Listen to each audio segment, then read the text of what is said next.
In some parts of the world, it's not a problem to spend time with somebody else in absolute silence. This isn't the case in most English-speaking cultures, where silence can feel uncomfortable, awkward, or even rude because it sends the message that you think the person that you are with is not worth talking to. Usually, it's also the first step in establishing a professional or a personal relationship. With this in mind, here are 5 tips to improve your small talk skills. 4 words. Avoid one-word answers. Imagine this greeting. Good morning, how are you? Fine, thanks.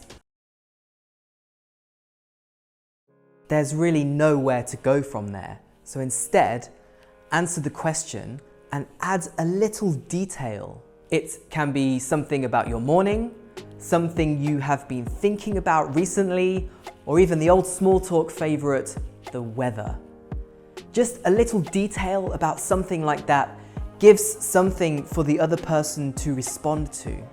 And as an added bonus, you can end your response with an open-ended question. Good morning, how are you? Fine, thanks. Although I was nearly late this morning because of all the traffic. Have you any idea why it's so crazy lately? Oh, well, Good morning, how are you? Fine, thanks. I was just thinking about those climate protesters gluing themselves to famous artworks. I'm not sure if they're brave or stupid. What do you think? Well, I think that they should... Good morning, how are you? Great, thanks, especially because it's such a sunny day. Hey, I haven't seen the weather report. Do you know if it's going to stay like this at the weekend? Yeah, actually, it's going to rain a lot. 1 day later. When you add small details for people to respond to and use open-ended questions, you're really starting small talk which can continue on. And you seem friendly and accessible. Prepare! If you know you have to make some small talk and you're a bit nervous, a great idea is to prepare a few questions or phrases. If you are watching a presentation and you know that there will be some networking afterwards, make some notes of some things from the presentation which you can ask people their opinions on.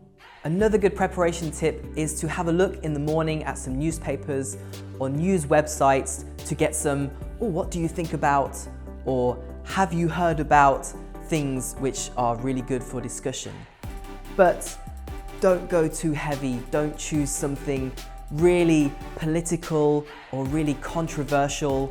Go for more light-hearted things. This keeps the conversation positive and flowing and avoids potential confrontation. Listen! What? Listen! Oh, listen. Right. Remember that communication is a two-way street. It means both people, both parties are involved. So yes, it's important to listen to your speaking partner and be, or appear to be, interested in what they have to say. You can use body language to show that you are listening and engaged. For example, nodding when you agree with something, or raising your eyebrows to show that you're surprised. And encouraging sounds like or oh to show the speaker that you are engaged and interested, and it encourages them to continue. Show enthusiasm! Respond to what your speaking partner is saying with enthusiasm. Respond enthusiastically. Ask questions to find more details. This shows that you are really interested in what they are saying and that you want to know more. If you can't think of any questions to ask, you can do one of two things. The first thing is share a similar experience that you have had. Oh wow, yeah, that's great. It's actually similar to something that happened to me. And then tell them what the thing was. Or just show them how impressed you are. Wow, that's really interesting. I've never heard about that.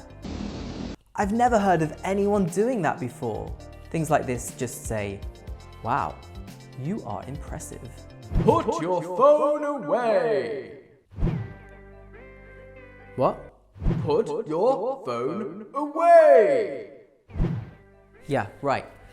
Looking at your phone sends the message that you are busy or you're just not interested in speaking to the other person. Even just having your phone next to you on the table sends the message that at any moment I might start to look at my phone. There might be something important that's happening on this phone. And also, if it's on the table, it might buzz with notifications and you're going to look. Even if you don't read the message, you're just going to look quickly to see what it was, breaking that all-important eye contact and concentration. If you've got your phone in your hand when someone approaches you, putting it in your pocket sends the message, hey, I want to talk with you. I'm interested in having a conversation or an interaction with you. Welcome. Come, let's have some small talk. So utilize all of these small talk tips for successful small talk conversations. And who knows where it might take you. You might find shared goals for the future, shared passions, shared business development ideas.